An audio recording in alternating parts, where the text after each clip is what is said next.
The restaurant was too quiet for Nathan Pierce's racing heart. He sat at a corner table, fingers drumming against the white linen tablecloth, his eyes darting between the entrance and his watch. 7 o'clock. She would be here any minute. The woman his sister Claire had insisted he meet.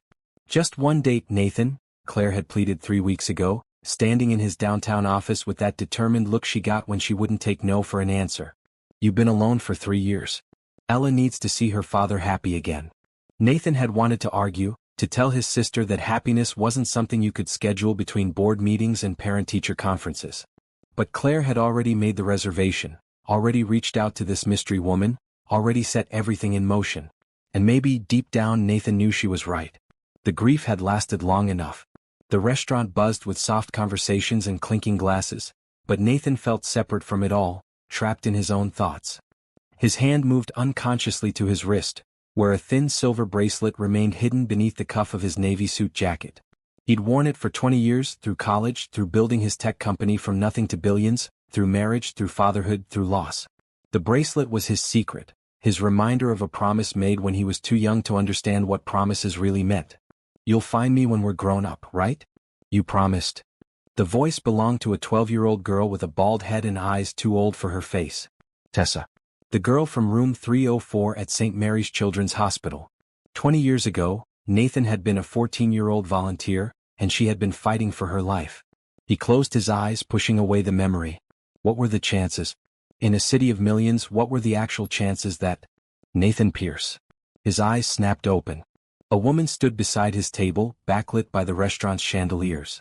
For a moment he couldn't process what he was seeing. His mind went completely blank, his breath caught somewhere between his lungs and throat. She was beautiful. That wasn't what stopped him. She wore a simple emerald green dress that brought out the warmth in her brown skin. Her hair fell in natural curls past her shoulders. But it was her eyes that froze him in place. He knew those eyes. Even 20 years later, even in a face that had transformed from girl to woman, he knew those eyes. Tessa. His voice came out barely above a whisper. Her smile faltered, surprise flickering across her features. She tilted her head slightly, studying him with an intensity that made his heart hammer against his ribs. Do we? She started, then stopped. Her hand moved to her throat, fingers touching a small silver pendant. Nathan? Nathan Turner? Pierce now, he managed, standing so quickly his chair scraped against the floor. I changed it. For business. But yes. Nathan Turner from St. Mary's Hospital. Have you ever made a promise you thought you'd never have to keep? What if that promise came back 20 years later to change your life forever? Subscribe and comment below if you believe in second chances and promises that survive time. Tessa's eyes widened, and her hand dropped from her necklace to her side. Oh my God. Claire didn't tell me. She said there was someone I needed to meet. My sister Claire? Nathan felt his legs weakening. You know my sister? We work together. Well, not together exactly. She's on the hospital board where I work. We've become friends over the past year. Tessa laughed, a sound that was half joy, half disbelief. She never mentioned. I never knew. They stood there, staring at each other across the small table, while other diners continued their meals and servers moved between tables. The entire world seemed to have narrowed to just this moment, this impossible collision of past and present. You're alive, Nathan said, the words inadequate but all he could manage. You survived. I survived. Tessa's eyes glistened with tears she was clearly trying to hold back. Thanks to good doctors, good luck, and a stubborn refusal to break a promise. A promise? She reached into her small purse and pulled out a folded piece of paper, yellowed with age and worn at the creases. Nathan recognized it immediately. The drawing he'd made for her during his last week of volunteering at the hospital. 2 stick figures standing under a tree with the words, "When we're grown up," written in his teenage handwriting. You kept that. I kept everything. Tessa's voice shook slightly. Every card you sent during that first year. Every email when you went to college. Every birthday message until they stopped coming. Nathan felt guilt crash over him like a wave. I'm sorry. After high school, life got complicated. College, starting the business, and then you got married, Tessa finished gently. I know. I saw the announcement in the business section about 5 years ago. Tech billionaire Nathan Pierce weds Jennifer Blackwell. You looked happy. I was, Nathan admitted, gesturing for her to sit. They both sank into their chairs, neither reaching for the menus the server had placed on the table. Jennifer was wonderful. We had a daughter, Ella. She's 10 now. He watched Tessa's face, looking for disappointment or anger, but found only compassion. And Jennifer? Tessa asked softly. Car accident. 3 years ago. Drunk driver ran a red light. Oh, Nathan. Tessa reached across the table, her hand covering his. I'm so sorry. Her touch was warm, alive, real. Nathan looked down at their hands, hers on top of his, and remembered another time she'd held his hand. In a sterile hospital room that smelled of antiseptic and flowers, when she'd pressed the silver bracelet into his palm and made him promise. I looked for you, Nathan said suddenly. After Jennifer died. When the grief started to ease a little, I tried to find you. But Tessa Williams is a common name and I didn't know where to start. I checked with St. Mary's but they couldn't give me information. Patient privacy. I moved to Portland for nursing school, Tessa explained. Came back to the city 5 years ago when I got a job at Children's Mercy Hospital. Same hospital, different name after the renovation. You became a nurse. Nathan smiled, really smiled for the first time in months. You always said you would. You said if you survived, you'd spend your life helping other kids survive too.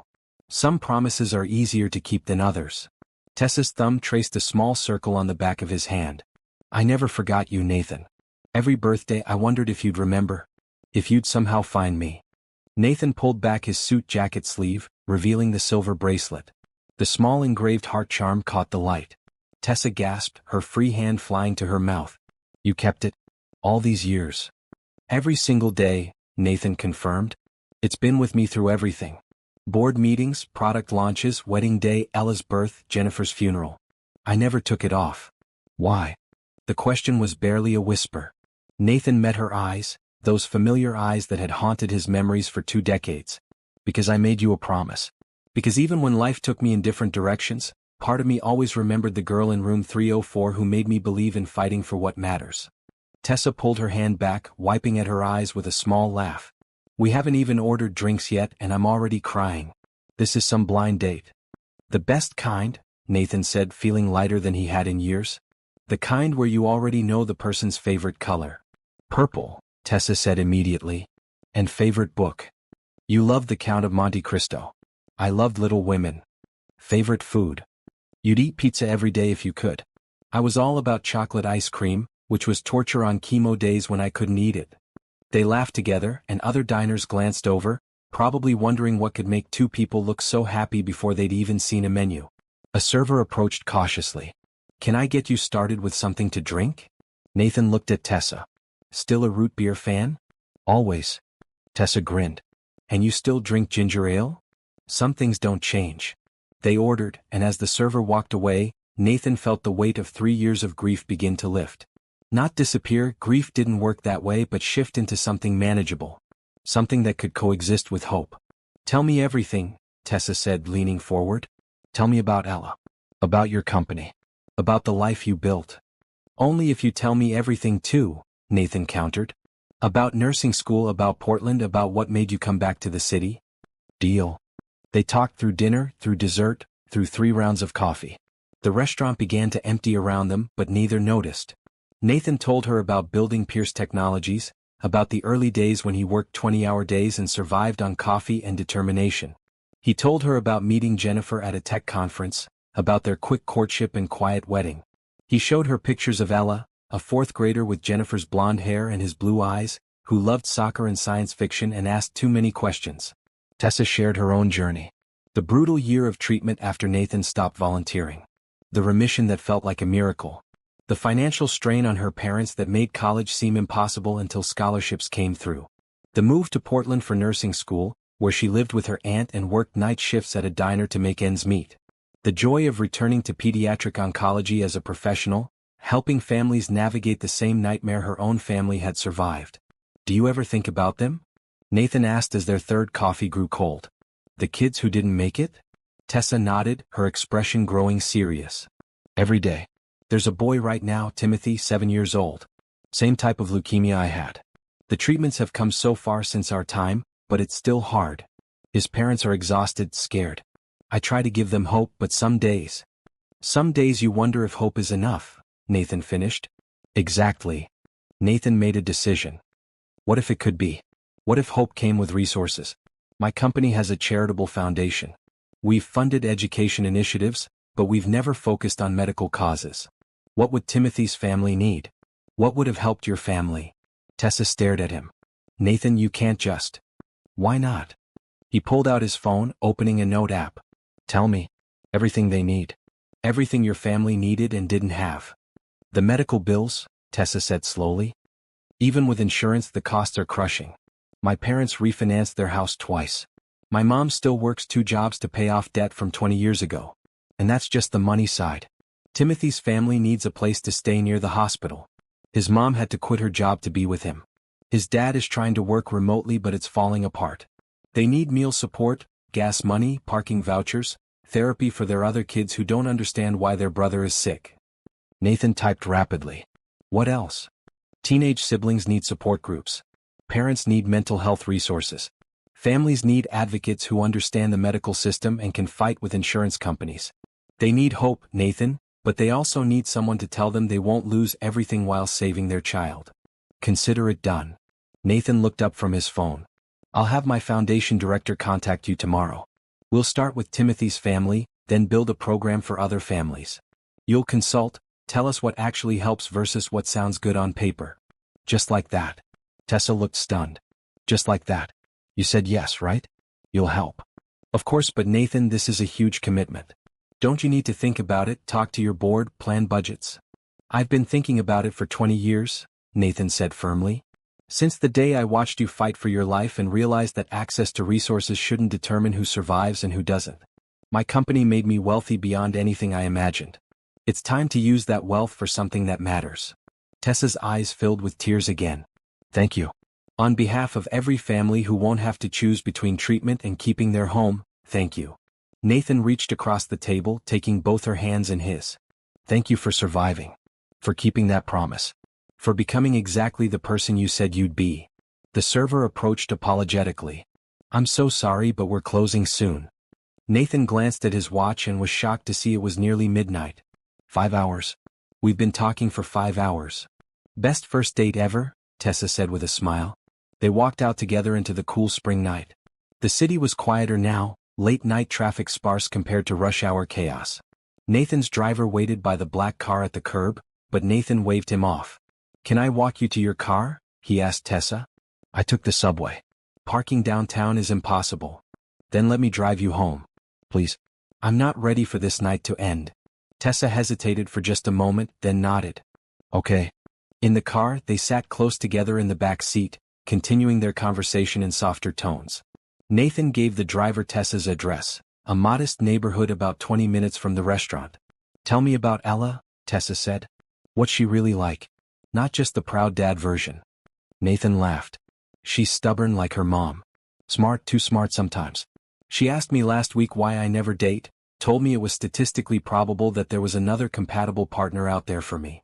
10 years old and using phrases like statistically probable?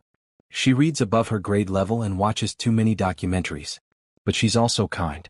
She volunteers at an animal shelter every Saturday, reading to the cats because she says they get lonely. She sounds wonderful. She is. Nathan paused. She's also scared. Not that she'd admit it, but I can tell.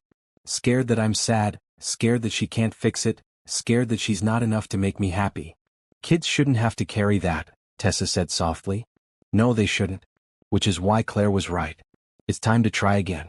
Time to show Ella that life keeps going, that happiness can come back. The car pulled up in front of a small apartment building. Lights glowed in windows where people lived their ordinary lives, unaware that outside 2 people were rewriting their history. This is me, Tessa said, making no move to leave. Tessa. Nathan turned to face her fully. Can I see you again? Not as a setup from my sister, but as 2 people who want to get to know each other again. I'd like that. Tessa reached for the door handle, then stopped. Nathan, I need to say something. Tonight was amazing, like something out of a dream. But I need you to know I'm not that 12-year-old girl anymore. And you're not that 14-year-old volunteer. We're different people. I know. And you have a daughter who comes first. Always. I would never want to be someone who complicates her life or makes things harder. You won't be, Nathan said with certainty he couldn't quite explain. But I appreciate you saying it. How about this, we take it slow? Coffee dates, phone calls, getting to know the adults we became. When and if it feels right, I'll introduce you to Ella. No pressure, no expectations beyond seeing where this goes.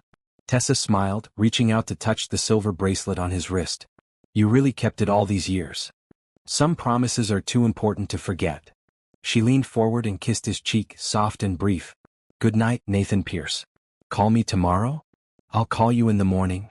Tessa slipped out of the car, and Nathan watched until she safely entered her building. As his driver pulled away, Nathan touched his cheek where her lips had been and smiled at his reflection in the window. His phone buzzed. A text from Claire. Well? How did it go? Nathan typed back. You knew. You knew who she was the whole time.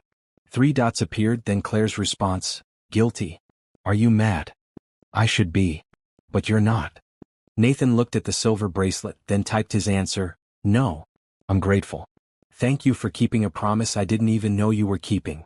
That's what sisters are for. Now go to sleep and dream about your second chance. Nathan leaned back in his seat, watching the city lights blur past. 20 years ago, he'd made a promise to a sick girl in a hospital. Tonight, he'd found her again, alive and strong and everything he'd hoped she'd become. And maybe, just maybe, they were both about to discover that some promises were worth waiting a lifetime to keep. 20 years earlier, Nathan Turner was not the confident billionaire who commanded boardrooms and made million-dollar decisions before lunch. He was a gangly 14-year-old with 2 long limbs, braces, and a desperate need for volunteer hours to satisfy his private school's community service requirement. St. Mary's Children's Hospital smelled like industrial cleaners trying to mask something darker underneath. Nathan's mom dropped him off that first Saturday morning in September with encouraging words about making a difference and being grateful for his own health. Nathan just wanted to get his 20 required hours done so he could go back to playing video games and avoiding gym class. The volunteer coordinator, Mrs. Patterson, was a round woman with kind eyes and a no-nonsense attitude. She handed Nathan a blue volunteer vest and a list of rules. You'll be on the 4th floor. Pediatric oncology. These kids are fighting the biggest battle of their lives, and your job is to bring a little normalcy to their days. Read to them, play games, help with art projects. Listen when they want to talk. Stay quiet when they don't. Think you can handle that? Nathan nodded, though his stomach twisted with nervousness. Cancer. Kids with cancer. What was he supposed to say to someone his own age who was dying? The 4th floor was different from what he expected. Yes, there were medical machines and 4 poles and nurses and scrubs moving efficiently from room to room. But there were also colorful murals on the walls, a playroom filled with toys, and a window that looked out over the city. Someone had tried to make it less scary, even if they couldn't make it not a hospital. You must be Nathan. A nurse with a warm smile approached him. I'm Sharon. Been volunteering here 12 years, so if you have questions, ask. First rule, don't look at them like they're dying. They get enough of that from adults. You're here to be normal, got it? Got it. Good. Room 304 is a good place to start. Tessa Williams, 12 years old, acute lymphoblastic leukemia. She's smart as a whip and will probably run circles around you mentally. She doesn't get many visitors her own age. Her parents work double shifts to pay bills, so she's alone a lot. Think you can keep her company? Nathan followed Sharon down the hallway, his sneakers squeaking on the polished floor. Room 304 had a window view and was decorated with get well cards and a poster of the solar system. In the bed, hooked up to N4, sat a girl with no hair and eyes that seemed too big for her thin face. Tessa, this is Nathan. He's going to be volunteering on Saturdays. Nathan, this is Tessa. Play nice, you two. Sharon left them alone, and Nathan stood awkwardly by the door, unsure what to do with his hands. You can come in, Tessa said, her voice scratchy. I don't bite. Well, I might if you're annoying, but I'll warn you first. Nathan managed a laugh and moved to the chair beside her bed. Hi. Hi yourself. So, community service requirement. How did you know? Because that's why most teenage volunteers come here. It's okay. At least you showed up. Some kids sign up and then bail because sick kids are depressing. She said it matter-of-factly without self-pity. That's stupid, Nathan said. You're not depressing. You don't know me yet. Give it time. But she smiled when she said it. They sat in silence for a moment. Nathan noticed a stack of books on her bedside table. You like to read? Love it. Only thing to do around here besides watch daytime TV, and that stuff will rot your brain faster than chemo. Nathan laughed again, surprised. What are you reading now? Just finished The Giver. Have you read it? Yeah, for English class last year. The ending messed me up. Right? Tessa's face lit up. Like, did they make it or did they freeze to death? The ambiguity kills me. They talked about books for the next hour. Nathan discovered Tessa had read everything, devoured stories like they were oxygen. She loved science fiction and fantasy, anything that took her away from her current reality. Nathan found himself relaxing, forgetting this was a hospital, forgetting Tessa was sick. She was just a girl who loved books and had opinions about everything. When I get out of here, Tessa said as their time wound down, I'm going to read a book outside. Like, actually sit under a tree and read. I'm going to feel grass and wind and I'm going to read something happy. Maybe a romance where nobody dies. You will, Nathan said, surprised by the conviction in his own voice. You'll totally do that. You sound pretty sure for someone who just met me. I'm sure. You're a fighter. I can tell. Tessa studied him for a long moment. Come back next week? I'll be here. And he was. Every Saturday for 6 months, Nathan showed up at St. Mary's and spent hours in room 304. He brought books from his own collection, ones he thought Tessa would like. She introduced him to authors he'd never heard of. They debated character motivations and plot holes and argued about which movie adaptations were acceptable. But they talked about more than books. Tessa told him about her life before cancer. The small house she lived in with her parents. Her golden retriever named Sunny. Her dream of becoming a doctor or a nurse, someone who could help people. Her fear that she'd never get the chance. My parents are broke, she admitted one gray December afternoon. They try to hide it, but I hear them talking at night when they think I'm asleep. The medical bills are crushing them. Dad took a third job. Mom stopped buying anything for herself. And I'm just lying here costing them everything. It's not your fault, Nathan said fiercely. You didn't choose to get sick. I know. But knowing something logically and feeling it emotionally are different things. She picked at her blanket. Sometimes I wonder if it would be easier for everyone if I just don't. Nathan grabbed her hand without thinking. Don't say that. Don't even think it. The world needs you in it, Tessa. Your parents need you. And honestly, I need you. You're the only person who agrees with me that the book is always better than the movie. That made her laugh, watery but real. As winter turned to spring, Nathan watched Tessa go through the cycles of treatment. Good days when she was alert and chatty. Bad days when she could barely keep her eyes open. Days when she threw up from the chemo and apologized like it was her fault. Days when her parents sat by her bed, holding her hand and trying not to cry where she could see. Nathan's required volunteer hours were completed in January, but he kept coming. His mom asked why he spent every Saturday at the hospital instead of hanging out with friends. Nathan couldn't explain it. Tessa had become important to him in a way he didn't fully understand. She was his friend, but more than that. She was proof that courage existed in small, quiet moments. That humor could survive in the darkest circumstances. That hope was a choice you made every morning when you opened your eyes. In April, with spring finally breaking through the winter cold, Nathan arrived at the hospital to find Tessa looking different. Stronger somehow. The hollows under her eyes less pronounced. I'm in remission, she said as soon as he walked in. The scans came back yesterday. It's not gone, but it's retreating. Dr. Kumar says if it stays this way for 6 months, my chances go way up. Nathan whooped so loud a nurse poked her head in to check on them. He hugged Tessa carefully, aware of how fragile she still was, and felt her shaking with laughter or tears or both. You did it, he said. You're beating it. We'll see. But yeah, I'm fighting back hard. They celebrated with chocolate pudding cups from the cafeteria and watching a movie on Tessa's laptop. As the afternoon sun slanted through the window, painting everything gold, Tessa turned to Nathan with a serious expression. I want to give you something. She reached into her bedside drawer and pulled out a silver bracelet. It was simple with a single heart charm. I bought this with birthday money last year before I got sick. I want you to have it. Tessa, I can't take. Please. You've given me so much. You kept showing up when you didn't have to. You made this place bearable. You reminded me there's a world outside these walls worth fighting for. She pressed the bracelet into his palm. Promise me something. Anything. Promise me that when we're grown up, you'll find me. I don't know where I'll be or what I'll be doing, but promise you'll look for me. That this isn't just hospital friendship that ends when I get discharged. Nathan looked at the bracelet, then at Tessa's earnest face. I promise. When we're grown up, I'll find you. No matter what. Say it like you mean it. I promise on my life, Tessa Williams. When we're grown up, I will find you again. She smiled, that brilliant smile he'd seen glimpses of through the hard months. Okay, good. Now help me beat this level in my game. The boss is impossible. 2 weeks later, Nathan arrived for his usual Saturday visit to find room 304 empty. His heart stopped until a nurse explained Tessa had been discharged the day before. She was going home, continuing treatment as an outpatient. She was winning her battle. Nathan stood in the empty room, looking at the space where Tessa had fought and laughed and dreamed. He touched the silver bracelet on his wrist and made a silent vow to keep his promise, no matter how long it took. Present day, the morning after the blind date, Nathan woke before sunrise. He lay in bed, staring at his ceiling, half convinced he'd dreamed the entire evening. But the silver bracelet was still on his wrist, and his phone showed a saved contact. Tessa Williams, followed by a heart emoji he'd added at 1 a.m. in a moment of boldness. His bedroom was still dark, the city outside just beginning to stir. In rooms down the hall, his daughter Ella slept peacefully, and their live-in nanny Mrs. Chen had her own suite.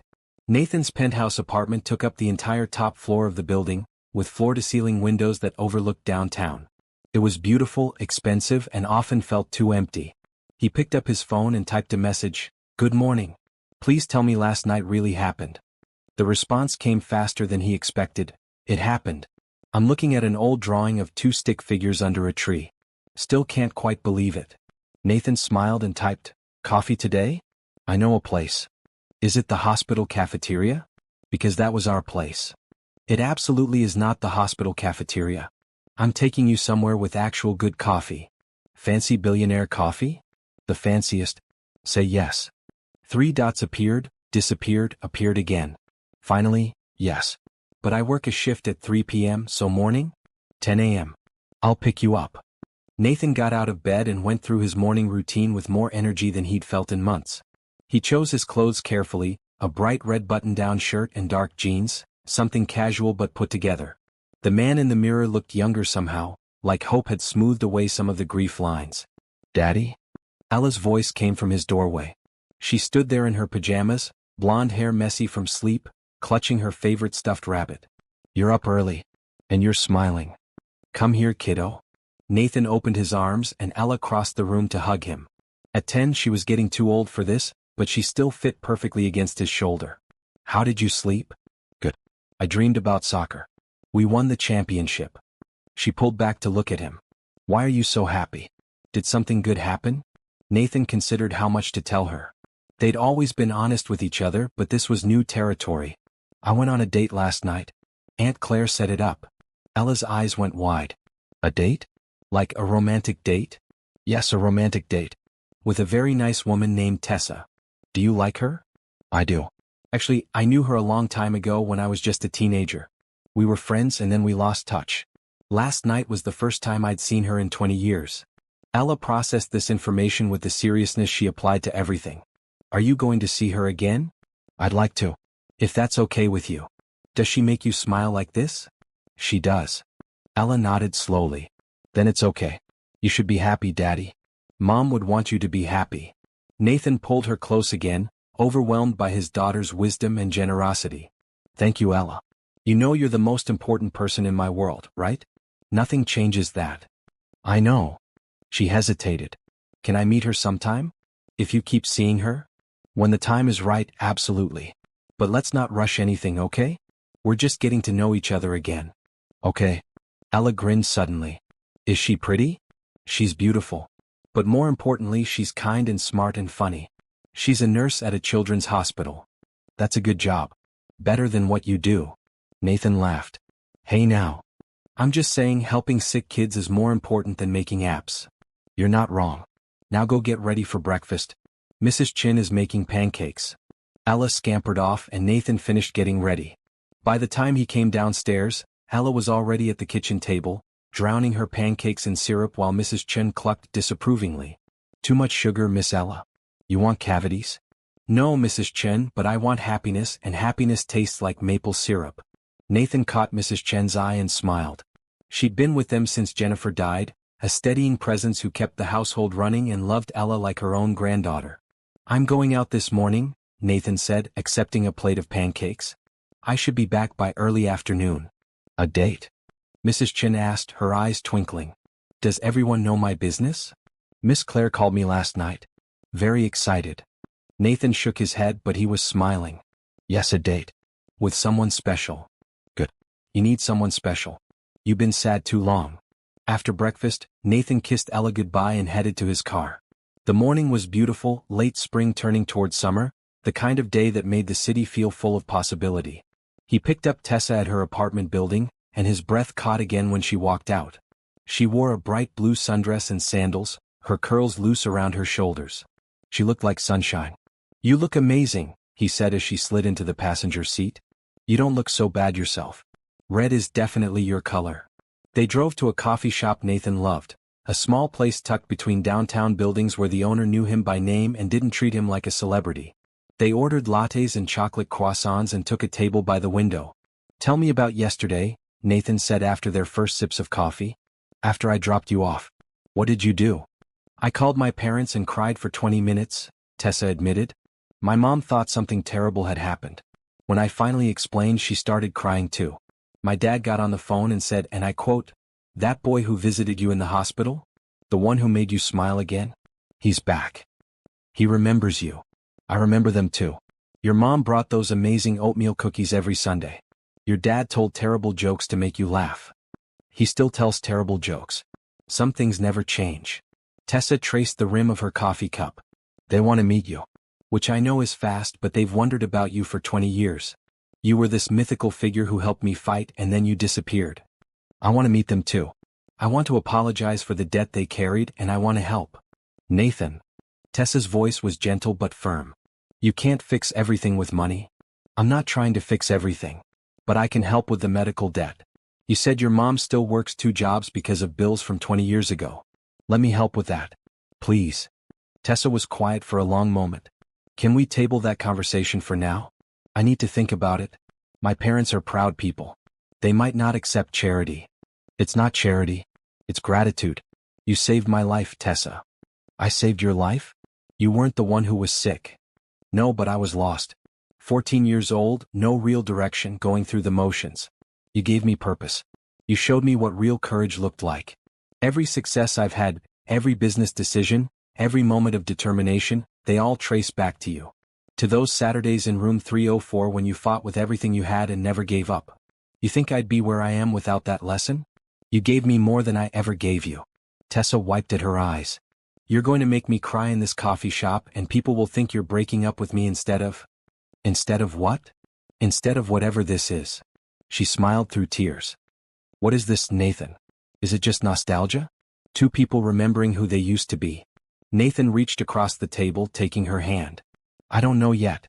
I know I haven't felt this alive in 3 years. I know I went to bed last night thinking about you and woke up this morning wanting to see you again. I know that sitting here with you feels right in a way I can't quite explain." "I feel it too," Tessa admitted. "But I'm scared. We're not those kids anymore. You have a whole life, a daughter, a company. I'm a nurse who works long shifts and goes home to an apartment with a cat." "You have a cat?" "Her name is Luna. She's gray and judgmental and perfect. I'd like to meet Luna. And I'd like to keep seeing you if you're willing to take a chance on this. On us." Tessa squeezed his hand. "Okay. Yes. Let's take a chance." They spent the rest of the morning talking, making up for 20 years in a few hours. Tessa told him about Portland, about the aunt who took her in during nursing school, about the friends she'd made and the life she'd built. Nathan told her about the early days of Pierce Technologies, the near bankruptcy in year 3, the breakthrough product that changed everything. He showed her pictures of Ella at various ages, and Tessa cooed over each one.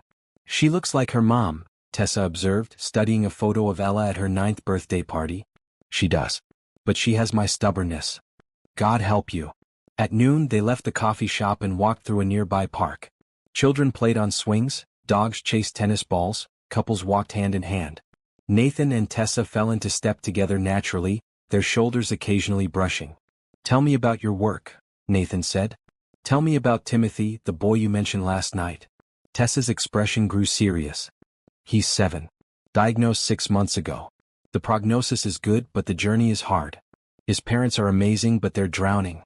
Medical bills, missed work, their other 2 kids acting out because they don't understand why Timothy gets all the attention.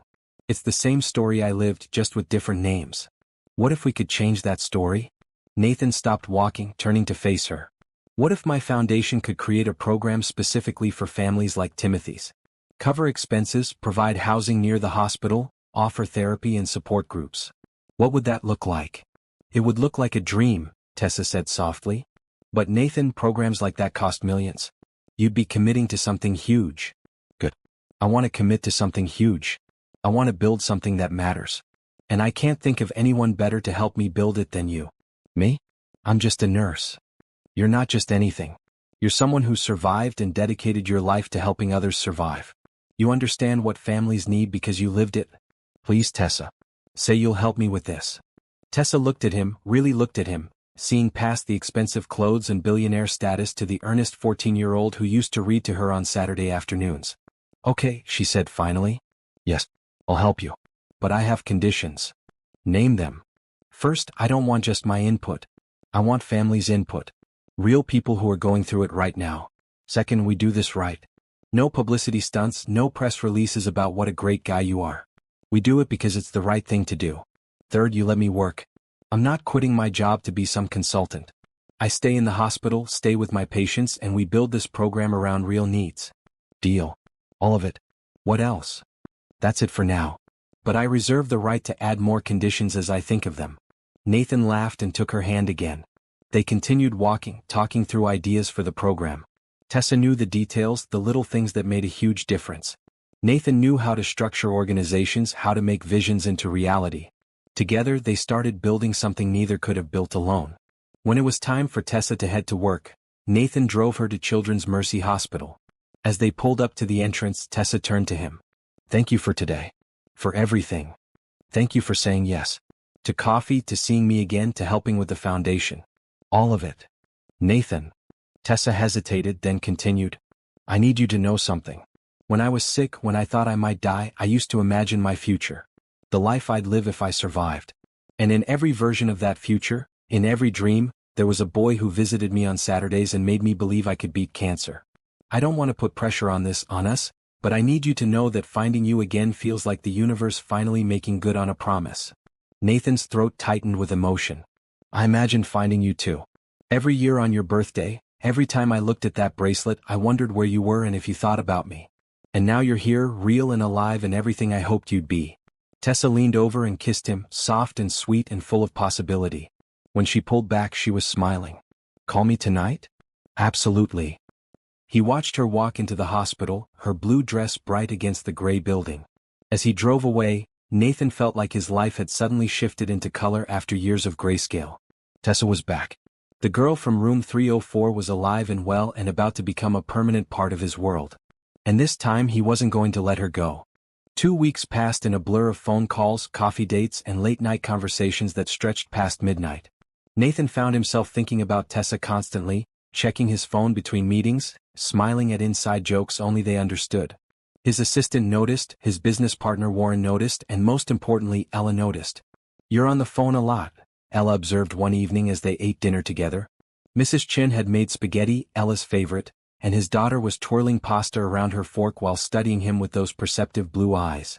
I am, Nathan admitted. I'm talking to Tessa. We're working on a project together and we're also getting to know each other better. Are you going to marry her? Ella asked it so casually, like she was asking about the weather. Nathan nearly choked on his water. Ella. We've been dating for 2 weeks. I know, but you smile different now. Like when you look at pictures of Mom. Nathan set down his glass carefully. Tessa is important to me. But marriage is a big step and we're nowhere near that yet. We're taking things slow. Okay. Ella returned to her pasta, then looked up again. Can I meet her? You said I could when the time was right. Is it right yet? Nathan considered this. He'd been thinking about introducing them but worried it was too soon. Yet Ella was asking, which meant she was ready. How about this weekend? Nathan suggested. We could go to the art museum. You've been wanting to go and Tessa loves art. Really? She likes art. She loves painting. She used to paint in the hospital to pass the time. Then yes, this weekend. Can we get ice cream after? Absolutely. That night, Nathan called Tessa and told her about the plan. There was a pause on the other end of the line. You want me to meet Ella? Tessa's voice carried a mix of excitement and nervousness. Nathan, that's huge. I know. But she asked to meet you. And honestly, you're becoming such an important part of my life. It feels wrong to keep you two separate. What if she doesn't like me? Impossible. But even if it takes time, we'll figure it out. No pressure. We go to the museum, look at art, eat ice cream, and let you two get to know each other naturally. Okay. Yes. I'm terrified, but yes. Saturday arrived bright and clear. Nathan picked up Tessa from her apartment, appreciating how she dressed in a cheerful green top and jeans, nothing too formal or trying too hard. You look perfect, he said as she got in the car. I changed 5 times. My cat is judging me somewhere behind the couch. Nathan laughed and took her hand. Ella's going to love you. At his building, they rode the elevator to the penthouse. Nathan could feel Tessa's nervousness, but she hid it well. When the doors opened directly into his apartment, her eyes widened. This is where you live? Nathan, I knew you were successful, but this is too much, he finished. I was going to say impressive. The view is incredible. Floor-to-ceiling windows showed the city spread out below them, the river snaking through downtown, parks like green patches on a concrete quilt. Daddy? Ella appeared from her room, and Nathan saw her take in Tessa with curious eyes. Is this her? Ella, this is Tessa. Tessa, my daughter Ella. Tessa knelt down to Ella's level, something Nathan noticed and appreciated. Hi Ella. Your dad has told me so much about you. He says you're an amazing soccer player and you love reading. Ella studied her seriously. He told me you're a nurse. Do you make people feel better? I try to. I work with kids who are sick and I do my best to help them feel better. That's good. Helping people is important. Ella paused. Do you really like art or are you just pretending because we're going to a museum? Nathan opened his mouth to tell Ella not to be rude, but Tessa laughed. I really like art. I used to paint when I was younger. I wasn't very good, but I loved it. Do you paint? Sometimes. I'm okay at it. I like doing landscapes. Me too. Landscapes are my favorite. Ella's expression softened slightly. Okay. We can go now. At the museum, Nathan watched as Tessa and Ella slowly warmed to each other. Tessa didn't try too hard, didn't force conversation or pretend to be Ella's best friend. She treated Ella with respect, asked genuine questions and listened to the answers. In the Impressionist gallery, Ella stopped in front of a Monet painting. This one's my favorite. I like how the colors blur together. I love Monet too, Tessa said, standing beside her. When I was in the hospital, I had a poster of water lilies in my room. I used to stare at it and imagine I was there by the pond instead of in a hospital bed. Ella looked up at her. You were in the hospital? As a kid. Tessa nodded. I was really sick, but I got better. And that's why I became a nurse, so I could help other kids get better too. Did my dad visit you? When you were sick? He did. Every Saturday for months. He read to me and brought me books and made me laugh. Your dad was a really good friend when I needed one. Ella processed this, then slipped her hand into Tessa's. I'm glad you got better. Nathan felt his eyes water and turned away to study a painting he'd seen a dozen times, giving them their moment. They spent 2 hours at the museum, then went for ice cream as promised. Nathan got mint chocolate chip, Tessa got strawberry, and Ella got something called Rainbow Explosion that was every color possible. This is the best ice cream, Ella declared, her face already stained with multiple colors. It's definitely the most colorful, Tessa agreed, laughing as Ella got ice cream on her nose. When they dropped Tessa off at her apartment that evening, Ella gave her an unexpected hug. Can you come over again? Ella asked. We could paint together. Dad's terrible at it, but you're probably good. I'd love that, Tessa said, hugging her back. Thank you for letting me spend the day with you guys. In the car on the way home, Ella was quiet for a while. Then she said, I like her, Daddy. She's nice. And she makes you smile. She makes me very happy. Good. You deserve to be happy. Nathan reached over and ruffled her hair. So do you, kiddo? Are you happy? Yeah, I think I am. It was nice today. Like having a family again. That night, after Ella was in bed, Nathan called Tessa. Thank you for today, he said. You were wonderful with her. She's an amazing kid, Nathan. So smart and thoughtful. You're doing a great job. I'm trying. It's hard being both mom and dad. You're not alone anymore, Tessa said softly. I mean, if you want, I'm here. For both of you. Nathan felt his chest tighten with emotion. I want that. Very much. They talked for another hour, making plans for the foundation project. Tessa had met with Timothy's parents and compiled a list of needs. Nathan had his foundation director drafting proposals. They were building something real, something that would help families like Tessa's had been. Can I ask you something? Tessa said as their conversation wound down. Anything. Are you scared? Of us. Of this moving fast. Nathan was quiet for a moment, considering. Sometimes. I'm scared of messing this up, of hurting you or Ella or myself. But I'm more scared of not trying. You came back into my life, Tessa. After 20 years you're here. That feels like fate or destiny or whatever you want to call it. And I don't want to waste it. Me neither. I'm scared too. But I'm also excited. Is that okay? To be both. It's perfect. We'll be scared and excited together. Over the next few weeks, Tessa became a regular presence in their lives. She came over for dinner twice a week. She and Ella painted together, creating colorful landscapes that Mrs. Chin hung proudly on the refrigerator. She attended one of Ella's soccer games and cheered louder than anyone else in the stands. One evening, as Nathan and Tessa sat on his balcony while Ella did homework inside, Warren dropped by unexpectedly. Nathan's business partner and best friend took one look at them together and grinned. "So this is the famous Tessa," Warren said, shaking her hand. "Nathan talks about you constantly." "He does." Tessa looked at Nathan, who shrugged sheepishly. "Warren, what are you doing here?" "Board meeting notes." "But I see you're busy." Warren's expression turned serious. "Actually, I wanted to talk to you both about something. This foundation project you're building, it's getting attention. Good attention. The staff are excited about it, the board wants to know more. This could be big, Nathan." "It should be big," Nathan said. "Kids are dying because their families can't afford treatment. That's unacceptable." "Agreed. Which is why I want to personally donate $1 million to get it started." Warren looked at Tessa. "Your story, what you survived, it's powerful. Would you be willing to be the face of this? Not in an exploitative way, but to help other families know they're not alone." Tessa looked overwhelmed. "I don't know. That's a lot of attention." "Think about it," Warren said. "No pressure. But we could help a lot of people if we do this right." After Warren left, Tessa was quiet. Nathan took her hand. "You don't have to do anything you're not comfortable with," he assured her. "I know. But he's right. My story could help people. And isn't that the whole point? To help. Only if you want to. Your privacy matters too." Tessa looked out at the city lights, thinking. "I'll do it. But only if we do it right. Real stories, real families, no sugarcoating how hard it is. Deal." Later that night, after Tessa had gone home and Ella was asleep, Nathan stood in his daughter's doorway, watching her breathe softly. 3 years ago, he'd thought his chance at happiness was gone. He'd loved Jennifer with everything he had, and losing her had broken something fundamental inside him. But Tessa was teaching him that the heart could heal. Not forget, never forget, but heal enough to love again. To build something new while honoring what came before. His phone buzzed with a text from Tessa. "Thank you for today. For Ella. For everything. Sweet dreams." Nathan smiled and replied, "Thank you for taking a chance on us. Sweet dreams, Tessa." As he got ready for bed, Nathan looked at the silver bracelet on his wrist and thought about 14-year-old Nathan making a promise to a sick girl. That boy could never have imagined this. That the promise would come true. That the girl would survive and become this incredible woman. That they'd find their way back to each other across 20 years and build something beautiful. Some promises were worth keeping forever.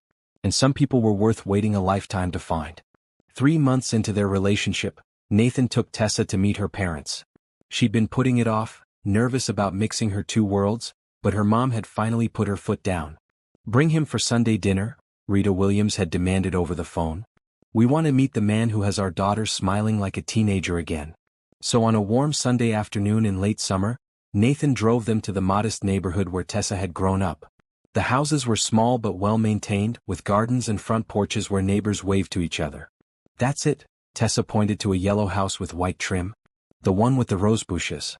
Nathan parked on the street and turned off the engine. "You ready for this? Are you? My parents can be intense." "I'm ready. Though I should warn you, I'm planning to offer to pay off their medical debt. I know you said to wait, but Tessa, it's been 3 months. I want to help your family." Tessa was quiet for a moment. "Okay. But if they say no, you respect that." "I will. I promise." They walked up the path to the front door, which opened before they could knock. Rita Williams stood there, a woman in her 50s with the same warm brown skin and kind eyes as her daughter. She pulled Tessa into a hug, then turned to Nathan. "So you're the boy from the hospital. All grown up?" "Yes, ma'am." "It's wonderful to see you again, Mrs. Williams. Call me Rita. And get in here, both of you. Thomas is in the kitchen pretending he knows how to make gravy." The house smelled like roast chicken and fresh bread. It was cozy, filled with pictures and memories. Nathan noticed photos of Tessa throughout her life, including several from her hospital days. One photo showed a bald Tessa smiling next to a teenage Nathan, both of them holding up books. "I remember that day," Nathan said softly. "You just finished The Giver. We were arguing about the ending." "We took that right before you left for college," Rita said, coming to stand beside him. "You have no idea what you meant to our family. When Tessa was at her lowest, when we thought we might lose her, you gave her something to look forward to. Those Saturday visits kept her fighting." Thomas Williams emerged from the kitchen, a tall man with graying hair and a warm handshake. "Nathan Turner. Or Pierce now, I hear. Building tech empires and keeping promises. That's impressive."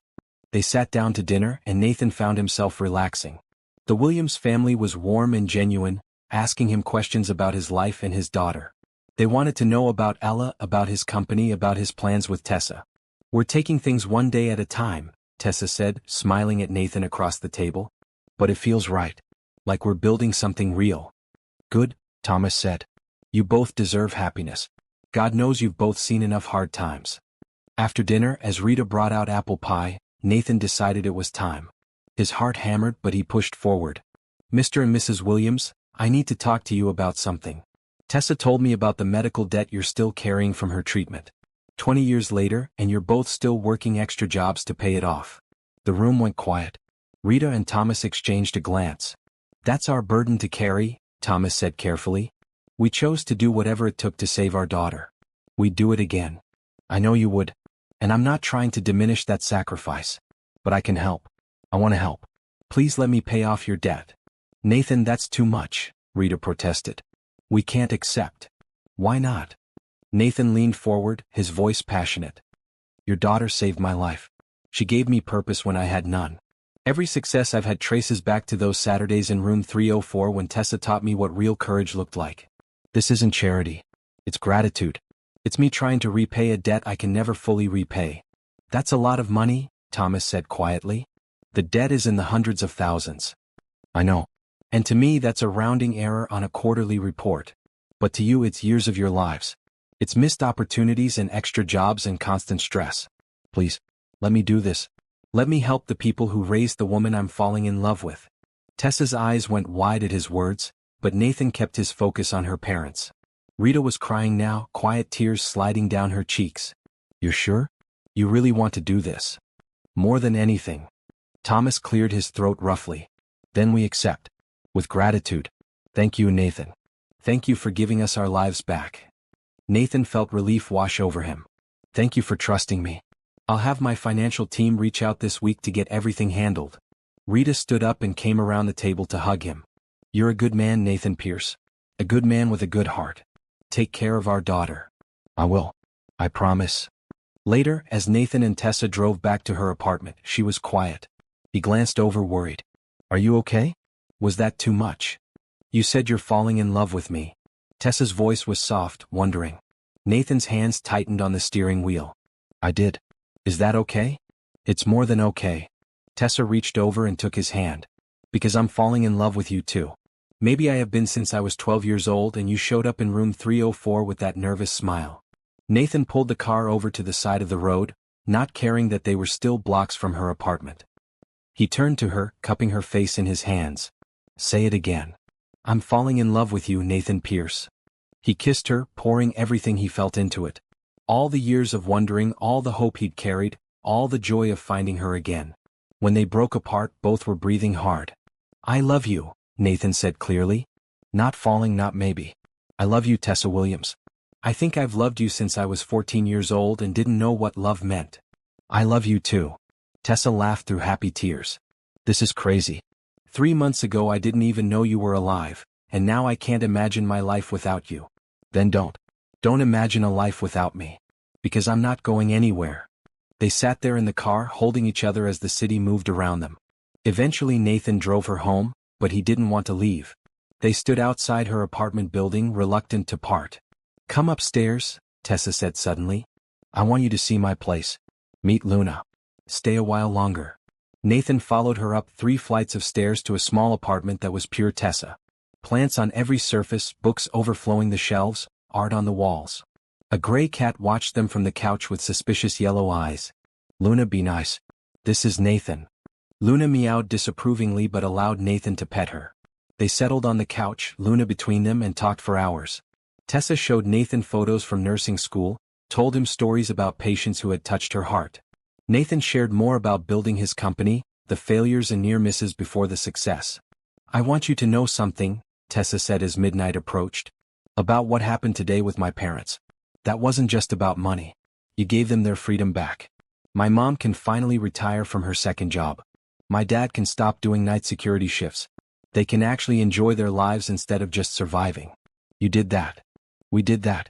You brought me back into their lives. But you chose to help. You didn't have to.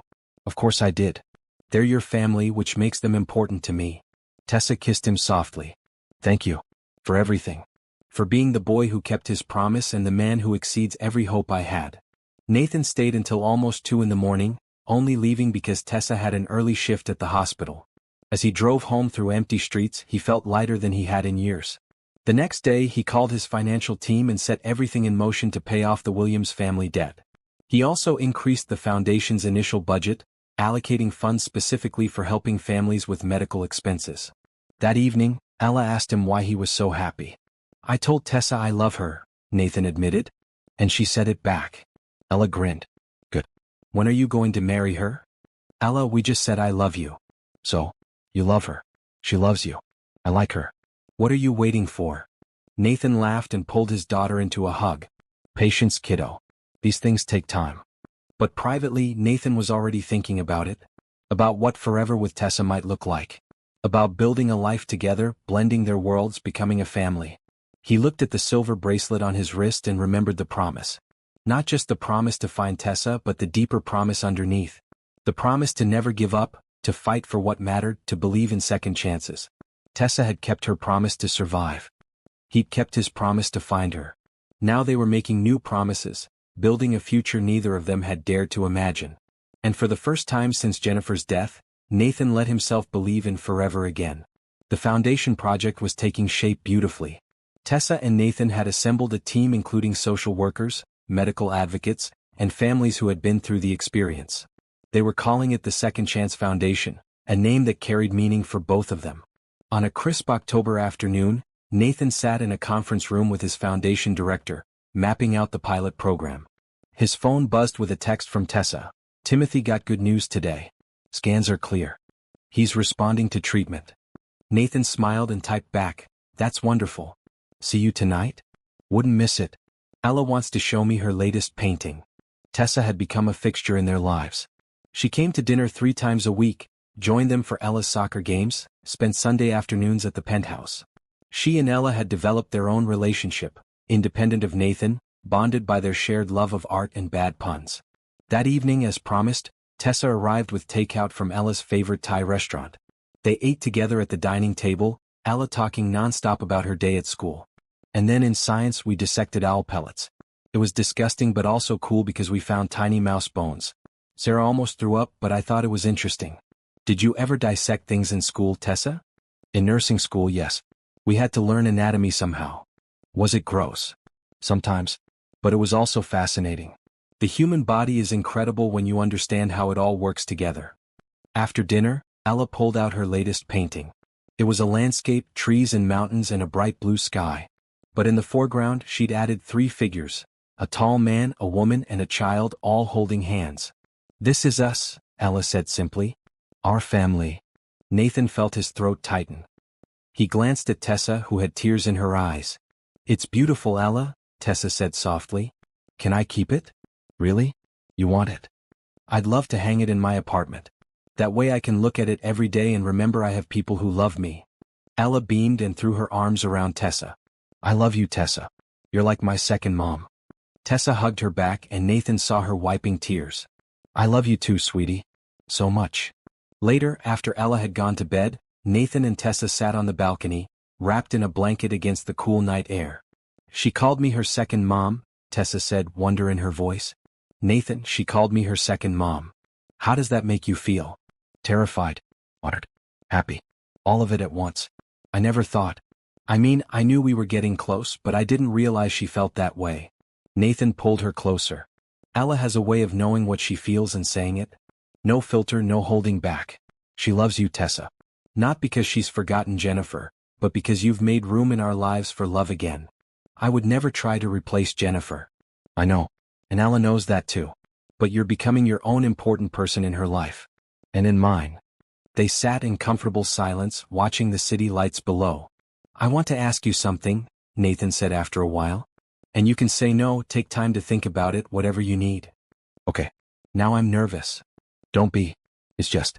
Thanksgiving is in a few weeks. My family always does a big dinner. My sister Claire, her husband and kids, my parents flying in from Florida. I'd like you to come.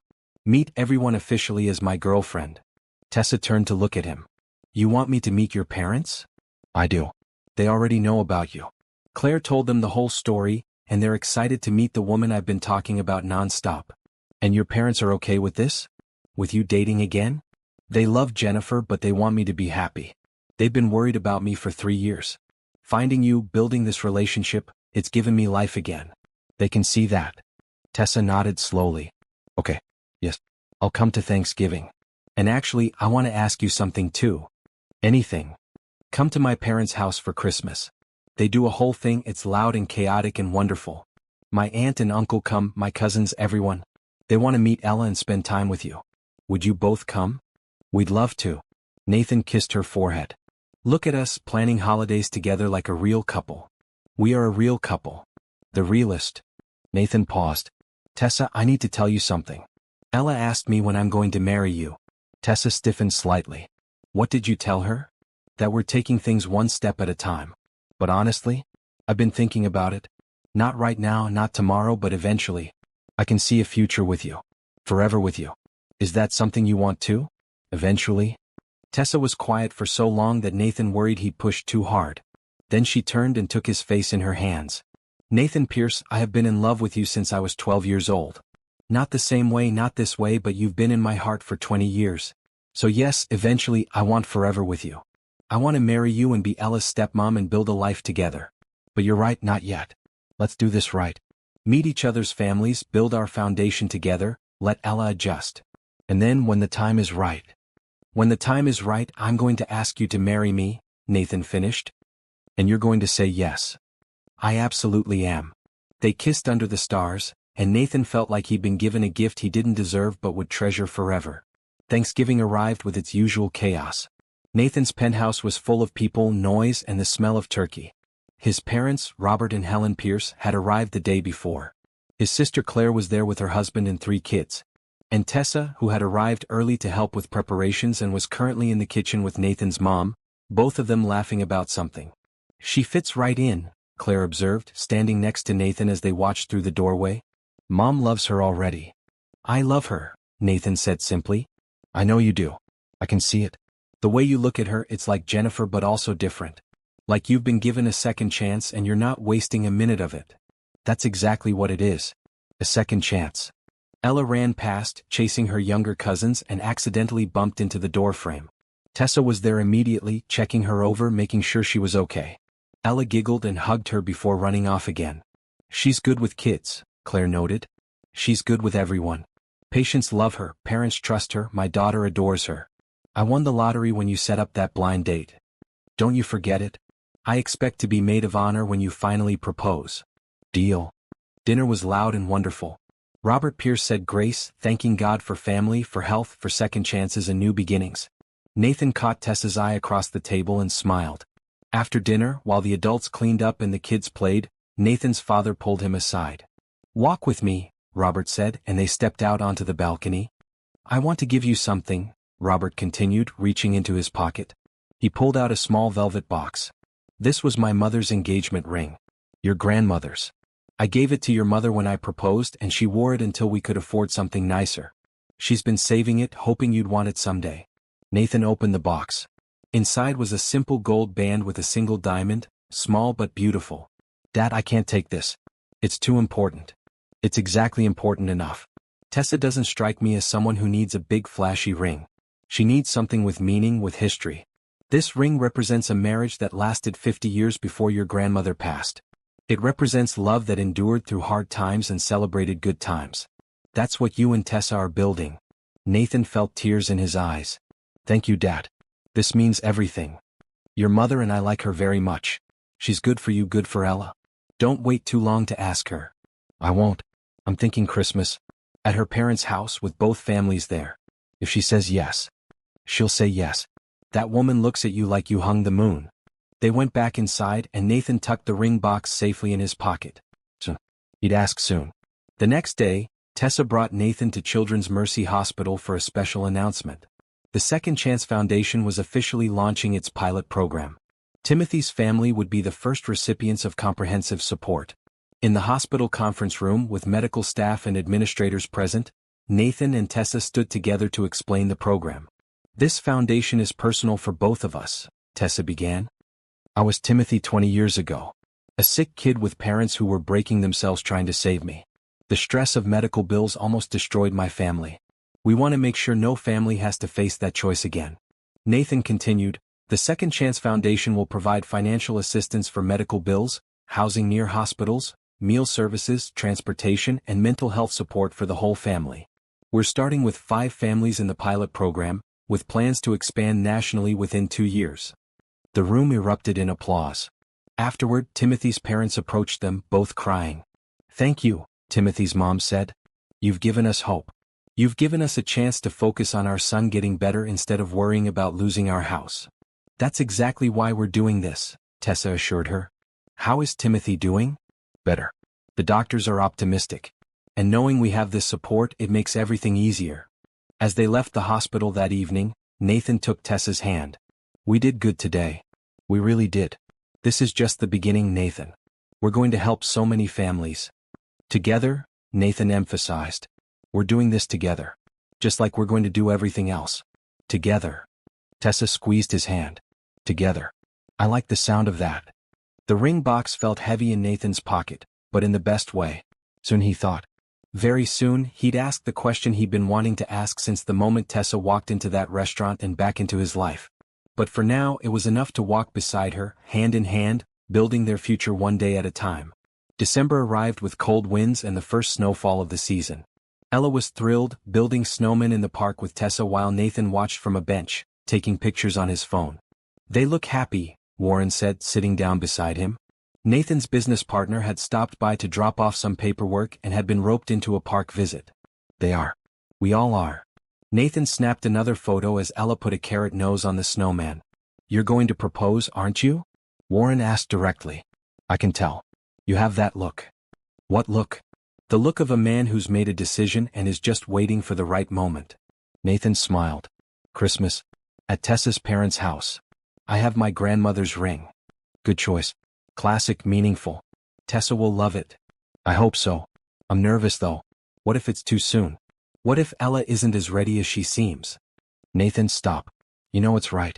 Everyone can see it's right. You and Tessa fit together like you were made for each other. And Ella adores her. Ask the question. Start the next chapter.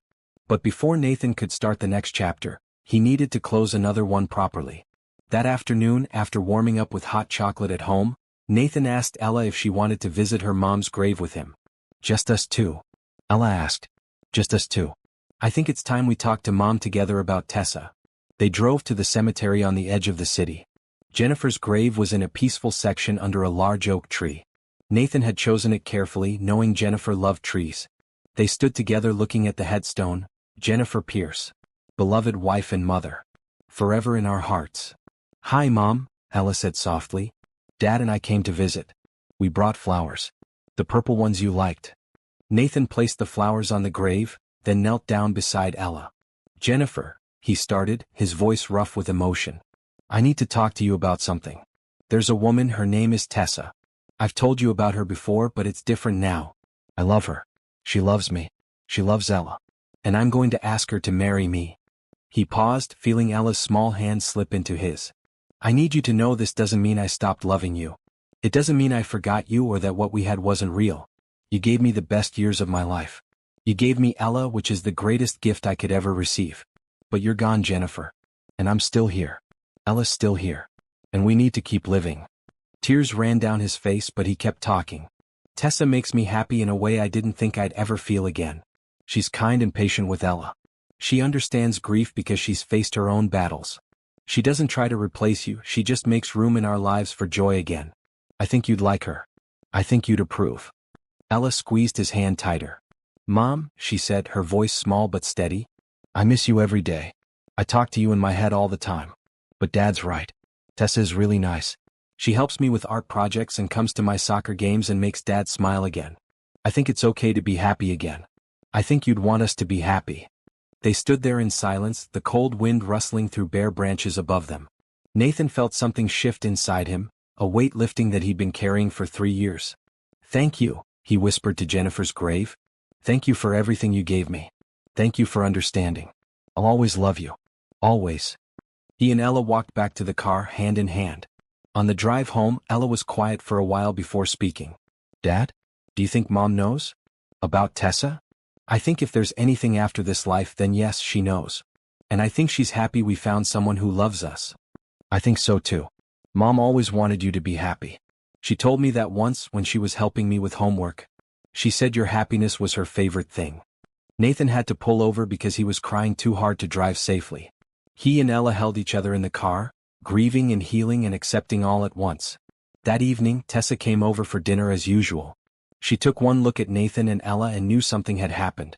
We went to see Jennifer, Nathan explained over pasta that none of them were really eating. We told her about you. About us. Tessa reached across the table, taking both their hands.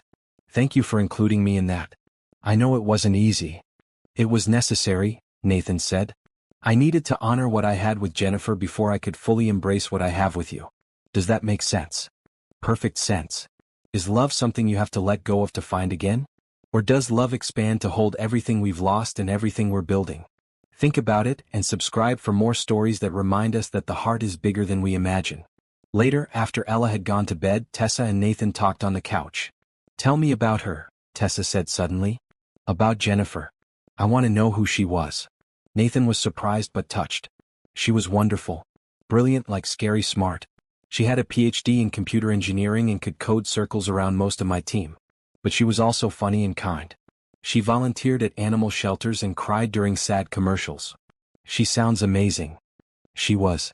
Ella is so much like her. The same quick mind, the same compassion for people and animals. Jennifer would have loved that you're a nurse. She always admired people who chose careers helping others. Do you think she'd approve? Of us? Nathan considered this carefully. Yes. Jennifer wanted me to be happy. When she was in the hospital after the accident, before she died, she made me promise not to shut down. She said Ella needed a dad who was present, not lost in grief. She was giving me permission to move forward, even though neither of us could have imagined it would be this soon. 3 years isn't soon, Nathan. It feels soon sometimes. But you're right. It's been 3 years of slowly rebuilding, of learning to be a single parent, of figuring out who I am without her. And then you walked into that restaurant and everything clicked into place. Tessa leaned her head on his shoulder. I'm so grateful Claire set up that blind date. Me too. Best blind date in history. They sat quietly for a while before Tessa spoke again. Nathan? I need to tell you something. His heart skipped. Okay. I've been holding back a little. Not with my feelings, those are real and strong. But with planning for the future. Because I'm so aware of Jennifer and what you lost. I didn't want to push too hard or move too fast or seem like I was trying to erase her memory. Tessa? Let me finish. But today, hearing that you went to her grave and talked to her about us, it made me realize I don't have to hold back. You've made space in your heart for me while still honoring what you had with her. That's beautiful, Nathan. And it makes me love you even more. Nathan pulled her close. I want you to know you're not a replacement. You're not second choice. You're a second chance at happiness, which is completely different. I love you for who you are, not for filling a gap Jennifer left. Thank you for saying that. It's the truth. Nathan hesitated, then decided to go for it. Tessa, I want to marry you. Not someday, not eventually. I want to wake up next to you every morning. I want to build our foundation together as husband and wife. I want Ella to officially have you as her stepmom. Is that what you want too? Yes, Tessa said without hesitation. That's exactly what I want. Then get ready. Because it's coming soon. Nathan kissed her, pouring all his love and hope and dreams into it. Over the next few weeks as Christmas approached, Nathan felt lighter than he had in years. He'd faced his past, honored Jennifer's memory, received Ella's blessing, and had Tessa's confirmation that she wanted forever too. The ring sat in his desk drawer at work, waiting for the perfect moment. At Tessa's family Christmas, surrounded by people who loved them both, he'd ask the question. And she'd say yes. He was sure of it. Christmas Eve arrived wrapped in fresh snow and possibility. Nathan, Ella, and Mrs. Chin drove across town to the Williams family home, the car filled with wrapped presents and nervous excitement. "Are you okay, Daddy?" Ella asked from the back seat. "You keep fidgeting." "I'm fine, sweetie." "Are you going to propose to Tessa today?" Nathan's eyes went wide. "How did you know?" "Please. You've been acting weird all week. Plus, I saw you looking at ring boxes online." "I'm not blind." Mrs. Chin chuckled from the passenger seat.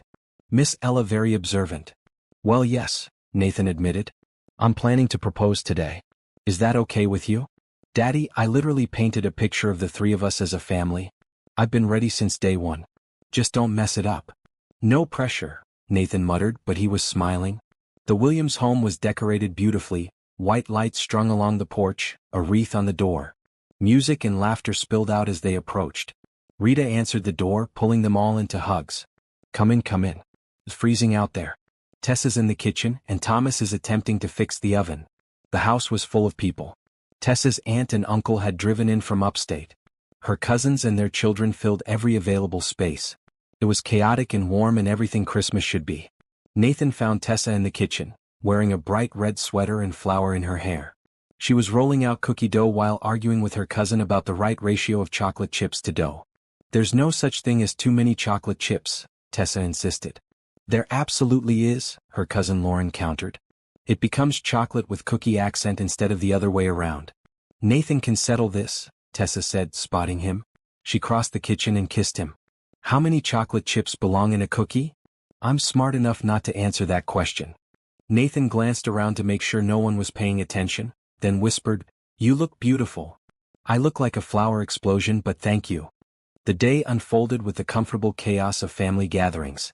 They played games, ate too much food, and watched Ella teach Tessa's younger cousins how to build card houses. Nathan caught Rita watching him several times, a knowing smile on her face. After dinner, as evening settled in and the children played with their new toys, Thomas stood up and clinked his glass. "I want to make a toast," he announced. "This year has been one of miracles. 20 years ago we almost lost our daughter. But she fought and survived and became this incredible woman who dedicates her life to helping other families avoid our pain. Tessa, we are so proud of you." Tessa wiped tears from her eyes as people applauded. Thomas continued, "And this year brought another miracle. The boy who visited Tessa in the hospital, who gave her hope when she needed it most, walked back into her life. Nathan, you've become family to us. You and your wonderful daughter Ella. We're grateful to have you here." More applause. Nathan's heart was racing. This was it. This was the moment. He stood up, the ring box suddenly heavy in his pocket. The room went quiet. "Thank you, Thomas. And thank you to everyone here for welcoming us so warmly. I want to tell you all a story." He moved to stand next to Tessa, who looked up at him with curious eyes. 20 years ago, I was a 14-year-old kid volunteering at a hospital. I met a 12-year-old girl who was fighting for her life. She was brave and funny and so much stronger than I was. On my last day volunteering, she gave me a bracelet and made me promise that I'd find her again when we were grown up. Nathan pushed up his sleeve, showing the silver bracelet. Several people gasped. "I kept that promise. Or rather, my sister kept it for me by setting up a blind date with a woman she worked with. When Tessa walked into that restaurant 8 months ago, my entire world stopped. The girl I'd never forgotten was standing in front of me, alive and beautiful and everything I'd hoped she'd be." Tessa's eyes were filling with tears. She was starting to understand where this was going. "These past 8 months have been the happiest of my life. Not just for me but for my daughter. Tessa has brought joy back into our home. She's shown me that it's possible to honor the past while embracing the future. She's taught me that love can survive 20 years apart and come back stronger than ever." Nathan got down on one knee. The room erupted in excited whispers. Ella was bouncing on her toes. "Tessa Williams, 20 years ago you gave me a bracelet and made me promise to find you. Today I want to give you a ring and make a different promise. I promise to love you every day for the rest of my life. I promise to support your dreams and be your partner in building our foundation. I promise to be the husband you deserve and the father Ella needs. Will you marry me?" He opened the ring box, revealing his grandmother's simple but beautiful engagement ring. Tessa's hands flew to her mouth, tears streaming down her face. "Yes," she said, her voice shaking. Yes, yes, 1,000 times yes. The room exploded with cheers and applause. Nathan slid the ring onto Tessa's finger, then stood and pulled her into his arms. They kissed while their families celebrated around them. Ella ran over, wrapping her arms around both of them. I get a mom again, she said, crying happy tears. I finally get a mom again. Tessa knelt down to Ella's level, taking her hands. Ella, I promise to be the best stepmom I can be. I won't try to replace your mom, but I'll love you with everything I have. Is that okay? It's perfect. Ella threw her arms around Tessa's neck. Rita was crying. Thomas was grinning. Everyone was hugging and talking at once. Mrs. Chin took about 100 pictures. It was perfect chaos. Later, when things had calmed down a bit, Nathan found himself on the back porch with Thomas. The older man handed him a beer. That was well done, Thomas said. You honored the past while celebrating the future. Jennifer would be proud. You think so? I know so. From what you've told us about her, she loved you and wanted you happy. Tessa makes you happy. That's what matters. They stood in comfortable silence, watching snowflakes drift down through the porch light. You know, Thomas continued, when Tessa was sick, I used to pray for two things. First, that she'd survive. Second, that if she survived, she'd find someone who understood what she'd been through. Someone who'd seen her at her worst and still believed in her best. You were that person before you were old enough to know what that meant. Now you get to be that person as adults building a life together. I'm going to take care of her, Nathan promised. I'm going to make her happy. I know you will. Welcome to the family, son. Inside, Tessa was showing her ring to everyone, the simple gold band catching the light. She looked up and caught Nathan's eye through the window, smiling that brilliant smile he'd first fallen in love with in a hospital room.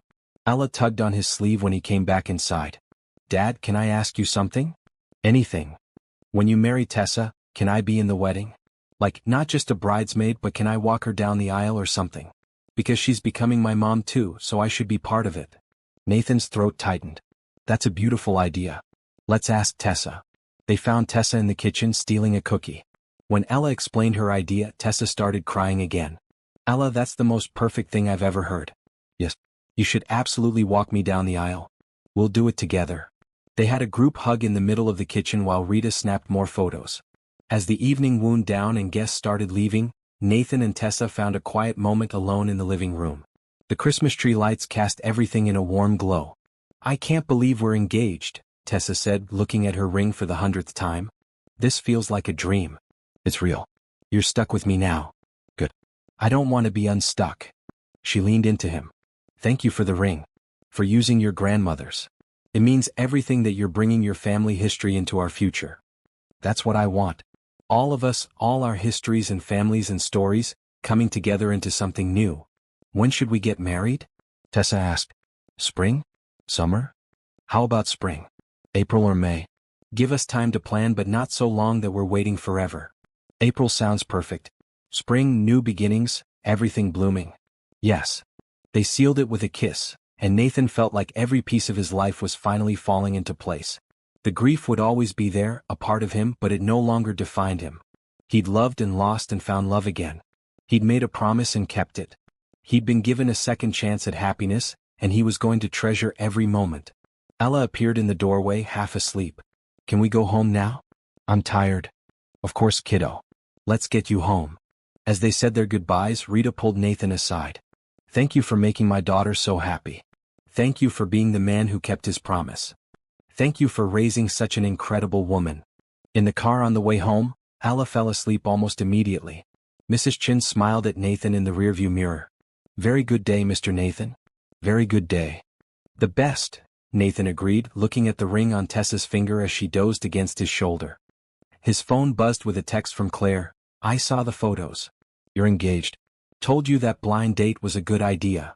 Nathan smiled and typed back, best idea you ever had. Thank you, Claire. For everything. You're welcome. Now plan a wedding and let me throw you the best engagement party this city has ever seen. Nathan put his phone away and just enjoyed the moment. The woman he loved was about to become his wife. His daughter was happy. Their families were united. The foundation was helping families in need. Everything was coming together in ways he never could have planned.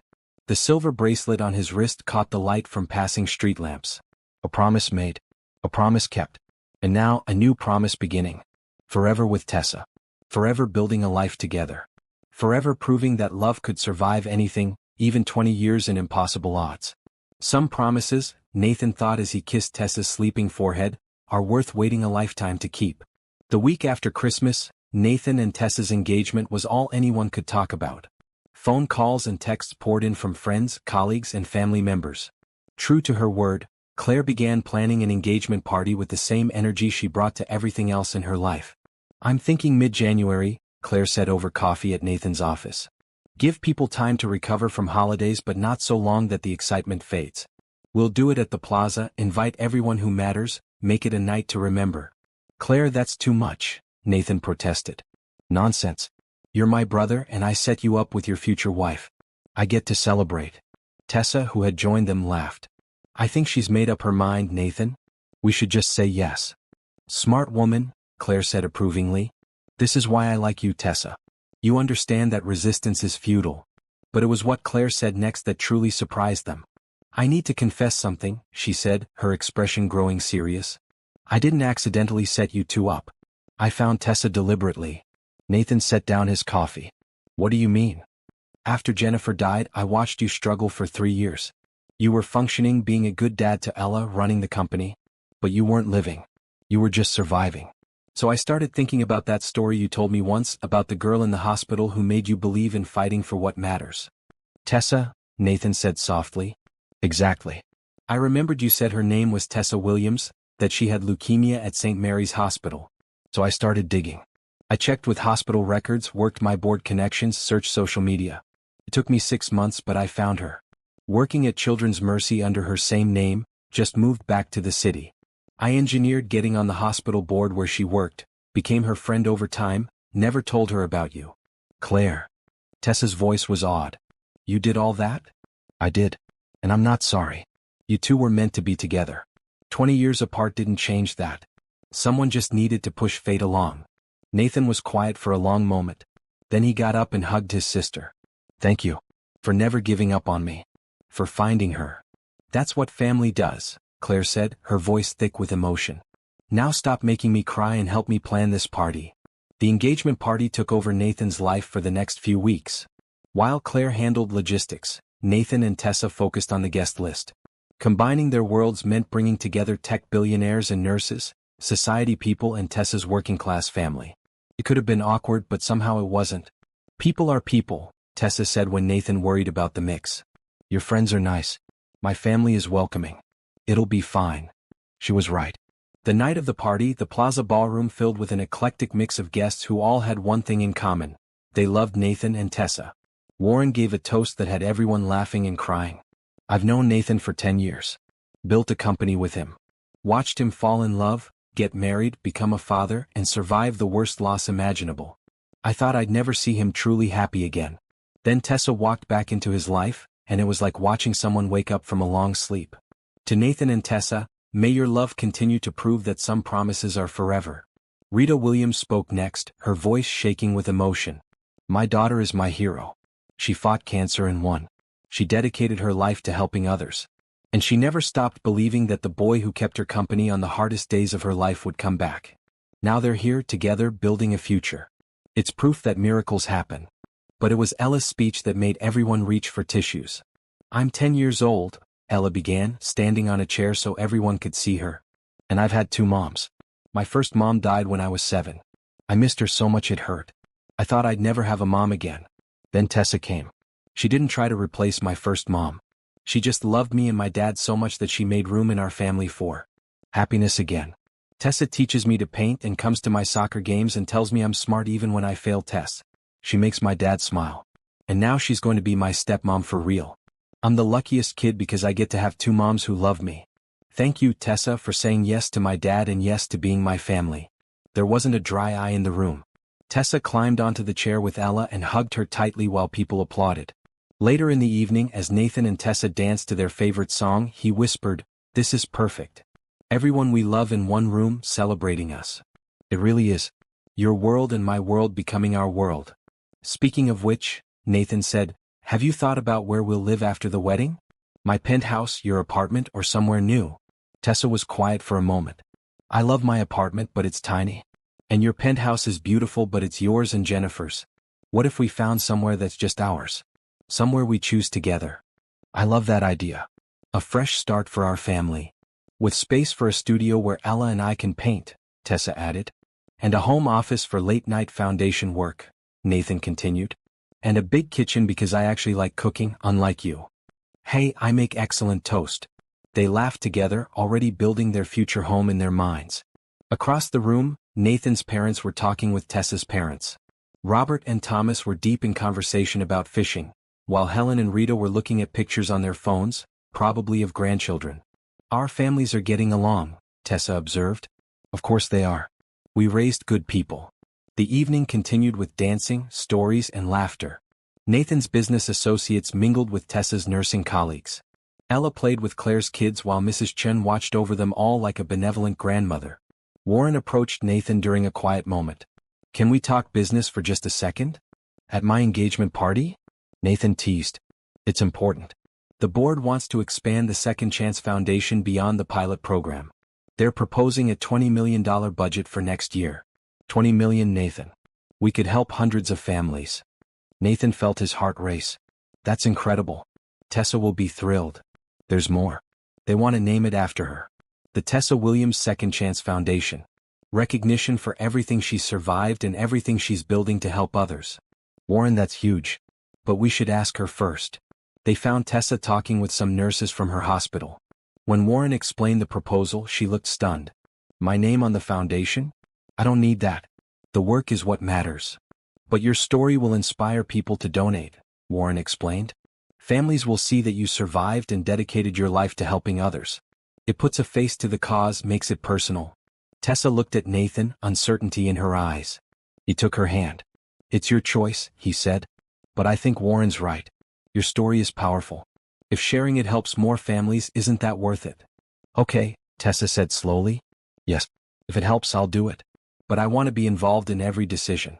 I want to make sure we're helping the right way. Absolutely, Warren agreed. You and Nathan will lead this together. The announcement of the foundation expansion was made before the party ended. People applauded, many reaching for their phones to make immediate donations. By the end of the night, they'd raised an additional $3 million just from guests who wanted to contribute.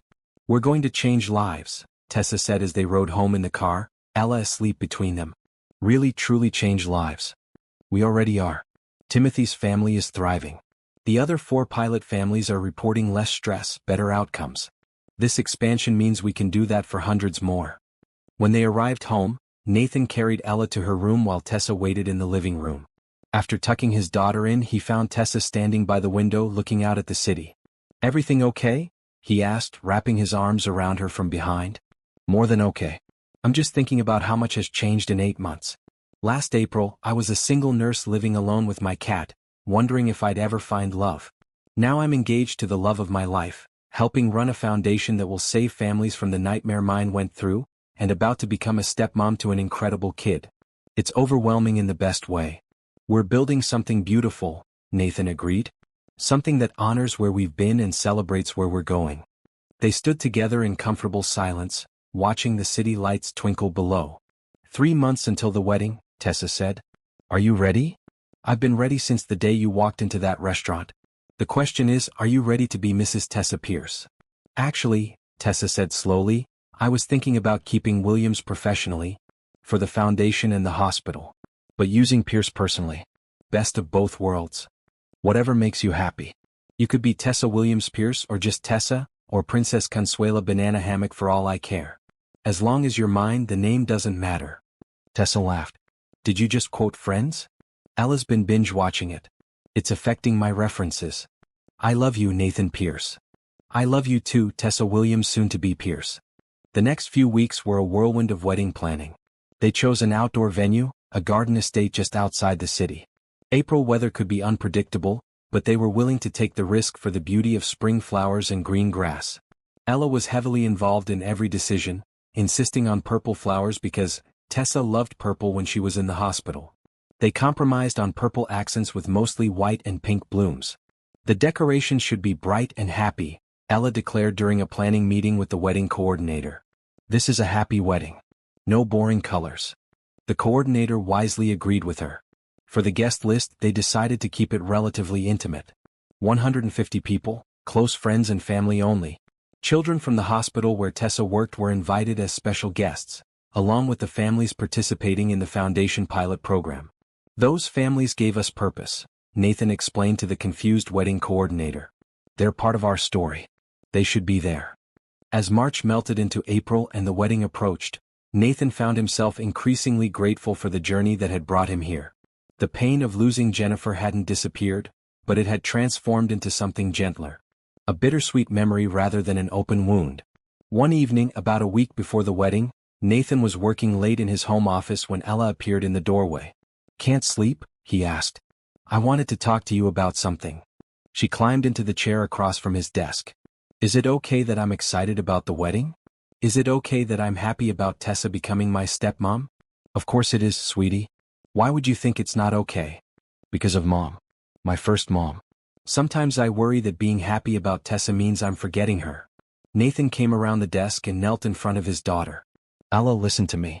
Loving Tessa doesn't mean you love your mom any less. The heart is big enough to hold all the love we have. Your mom would want you to be happy. She'd want us both to be happy. And Tessa makes us happy. But what if people think I forgot? The people who matter know you'll never forget. You carry your mom with you every day. In your smile, in your kindness, in the way you see the world. And now you get to have Tessa too. You get to have two moms who love you. That's not forgetting. That's being blessed twice." Ella hugged him tightly. "I love you, Daddy. I love you too, kiddo. Now get to bed. We have a wedding to prepare for." As the wedding day drew closer, Nathan felt a peace he hadn't experienced in years. His past was honored, his present was joyful, and his future was full of promise. He was marrying the girl from room 304, the woman who had shaped his life from the moment he met her. And this time he was never letting her go. April arrived with perfect weather, as if the universe was conspiring to make everything right. The morning of the wedding dawned clear and bright, with temperatures in the mid-70s and a gentle breeze that carried the scent of blooming flowers. Nathan woke early in his hotel room, unable to sleep from excitement. Warren was his best man and had stayed over to make sure everything went smoothly. "Nervous?" Warren asked over coffee on the balcony. "Not even a little. I'm marrying Tessa today. I've never been more certain of anything." "Good. Because there's a lot of people downstairs ready to witness it." Nathan's parents arrived mid-morning, along with Claire and her family. His father pulled him aside for a private conversation. "Your mother wanted me to give you this," Robert said, handing Nathan a folded letter. "It's from Jennifer. She wrote it before she died, made your mother promise to give it to you when you found love again." Nathan's hands shook as he unfolded the paper. Jennifer's handwriting filled the page. "My dearest Nathan, if you're reading this, it means you've found someone new to love. I'm so happy for you. Don't feel guilty. Don't hold back. I loved you with everything I had, and because I loved you, I want you to be happy even if I can't be there. Love her completely. Be the amazing husband I know you can be. Take care of our beautiful Ella. And remember that love doesn't end, it just changes form. I'll always be with you, cheering you on, celebrating your happiness. Live fully, Nathan. Promise me. All my love, always, Jennifer." Nathan cried while his father held him. When he finally composed himself, he felt lighter, freer. Jennifer had given him permission, given him her blessing. "Thank you, Dad. Thank you for keeping this. Your mother knew when the time was right. Today is that time." Across town, in a different hotel suite, Tessa was surrounded by her own chaos. Rita, Claire, and several bridesmaids were helping her get ready. The dress was simple but elegant, a flowing white gown with lace details. Ella, in her purple junior bridesmaid dress, was carefully holding Tessa's bouquet. "You look like a princess," Ella declared. "The prettiest princess ever. You look pretty beautiful yourself, kiddo." Tessa knelt down carefully. "Are you ready for this? Ready to walk me down the aisle?" "I've been ready forever. This is the best day ever." Rita was crying, of course. "My baby girl getting married. I never thought, after the cancer, I didn't dare hope for this day. I'm here, Mom. I survived, and now I get to marry the boy who helped me survive. It's perfect." Claire checked her watch. "Okay, everyone. We need to head to the venue. The ceremony starts in 90 minutes. The garden estate was transformed into something magical. White chairs sat in neat rows facing an arch covered in flowers. The purple accents Ella insisted on were everywhere, but blended beautifully with pinks and whites. String lights hung overhead, ready to glow when evening came. Timothy and several other children from the hospital sat in special seats near the front, honored guests who represented why Nathan and Tessa's love mattered beyond just the two of them. As guests arrived and took their seats, Nathan stood in a small room off to the side, adjusting his navy blue suit. Warren stood beside him, ready to fulfill his best man duties. "Last chance to run," Warren joked. "Not in a million years." The string quartet began playing, signaling the ceremony's start. Warren and Nathan took their positions under the flower arch. Nathan's heart raced with anticipation. First came the bridesmaids, walking in pairs down the white runner.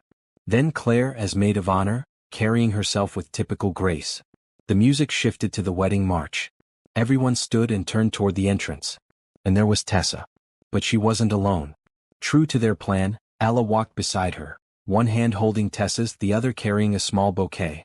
They moved together down the aisle, a woman about to become a wife and a child about to gain a mother, walking toward the future as a team. Nathan's eyes filled with tears. This was it. This was everything he dreamed of and more. When they reached the arch, Ella carefully handed Tessa's bouquet to Claire, then took her place of honor between Nathan and Tessa, just as they'd planned. This wasn't just a marriage of two people. It was the creation of a family. The officiant, a friend of Tessa's from nursing school, smiled at the gathered crowd. "We are here today to celebrate something extraordinary. Not just a wedding but a promise kept. 20 years ago, a 14-year-old boy made a promise to a 12-year-old girl fighting for her life. He promised to find her again when they were grown. Today we witnessed that promise fulfilled. Nathan and Tessa, you've already proven that love can survive time and distance. Now you're promising to build a life together, to face whatever comes as partners, as husband and wife." Nathan and Tessa had written their own vows. Nathan went first, his voice strong despite his emotion. "Tessa, I was 14 years old when I met you and you changed my life. You taught me what courage looks like. You showed me that hope is a choice we make every day. I promised to find you, and the universe, with my sister's help, brought us back together. Today I make new promises. I promise to love you fiercely and gently. I promise to be your partner in building our foundation and our family. I promise to honor your past while building our future. I promise to be the husband worthy of your love.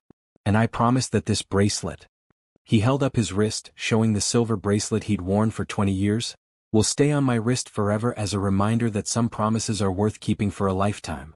Tessa was crying openly now. She took a breath and began her vows. "Nathan, you were the boy who showed up every Saturday when you didn't have to. You read to me, made me laugh, and gave me a reason to keep fighting. You've been in my heart for 20 years, even when I didn't know where you were. Today I promise to love you with everything I am.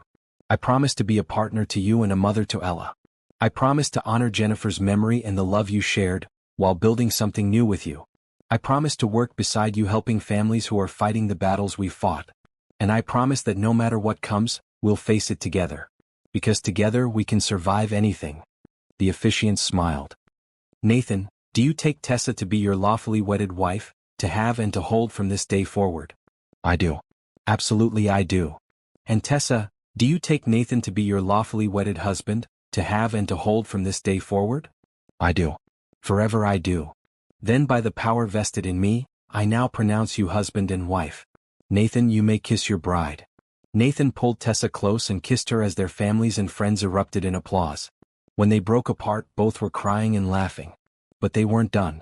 Nathan and Tessa both turned to Ella, and together they said, "And we promise to love you, Ella, as our daughter, forever and always." Ella threw her arms around both of them, and the three stood together under the flower arch, a family complete. The officiant raised his voice over the applause. "Ladies and gentlemen, I present to you Mr. Nathan Pierce, Mrs. Tessa Pierce, and their daughter Ella." The reception that followed was everything a celebration should be. Dancing, speeches, laughter, and joy that filled the garden as day turned to evening and the string lights began to glow. Warren's toast was funny and heartfelt. "I've watched Nathan build an empire. But his greatest achievement isn't measured in dollars or stock prices. It's measured in love. The love of his daughter, the love he found again with Tessa, and the love they're spreading through their foundation. To the Pierce family, may your love continue to change lives." Rita's speech made everyone cry again. "My daughter is my hero. Today she married her hero. Together they're going to help other families survive and thrive. This isn't just a wedding. It's a promise to the world that hope matters, that love endures, and that second chances are real." But the most surprising speech came from Timothy's parents. They stood together, their son between them, and shared how the Second Chance Foundation had changed their lives. 3 months ago we were drowning, Timothy's father said. Our son was sick, we were broke, and we didn't know how we'd survive. Then Nathan and Tessa gave us hope. They gave us resources and support and the freedom to focus on Timothy's healing instead of Bill's. Today Timothy is in remission. We still have our house. Our marriage survived. And it's because 2 people who love each other decided their love should help others. Thank you, Nathan and Tessa. You saved our family. Nathan and Tessa held each other tightly as Timothy ran up to hug them both. As evening deepened and stars began to appear, Nathan and Tessa had their first dance as husband and wife. The song was one they'd chosen together, about finding your way home after being lost. We did it, Tessa whispered as they swayed together. We really did it. We're married. You're my wife. Ella has a mom again. It's perfect. It really is. Ella cut in halfway through the song, and Nathan and Tessa pulled her between them, dancing as a family while cameras captured the moment. Later, as the party continued around them, Nathan found a quiet moment with just Tessa. They stood at the edge of the garden looking back at the celebration. 20 years, Nathan said softly. From room 304 to here. Was it worth the wait?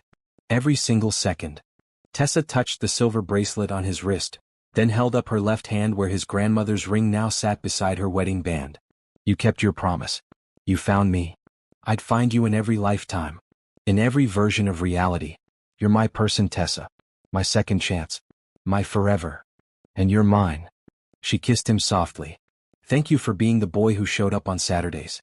Thank you for being the man who never forgot. Thank you for building this beautiful life with me. As midnight approached and the party began to wind down, Nathan, Tessa, and Ella stood together, saying goodbye to guests. Thomas and Rita hugged them tightly. Nathan's parents offered blessings for their marriage. Warren promised to handle all business matters for the next 2 weeks while they honeymooned. Finally, it was just the 3 of them, standing in the fairy-light glow of the garden where they'd pledged their lives to each other. Best day ever? Nathan asked Ella. Best day ever, she confirmed. Can we do this every year? The wedding part just once, Tessa laughed.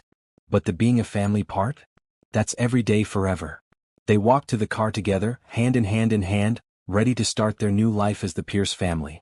As Nathan drove them home, Ella asleep in the back seat and Tessa's hand in his, he thought about the journey that had brought them here. The promise made in a hospital room. The years apart. The miracle of finding each other again. The foundation they were building to help others. The family they'd created from loss and hope and love. Some stories took 20 years to unfold. Some promises took a lifetime to keep. But when you finally arrived at forever, when you found the person who made everything make sense, the wait was worth it. Nathan looked at the silver bracelet on his wrist, catching the light from passing street lamps. Then he looked at his sleeping daughter in the rearview mirror. Finally, he looked at his wife, beautiful in the glow of the dashboard, smiling at him with all the love in the world. This was his happy ending. His second chance. His forever. And he was never, ever letting it go.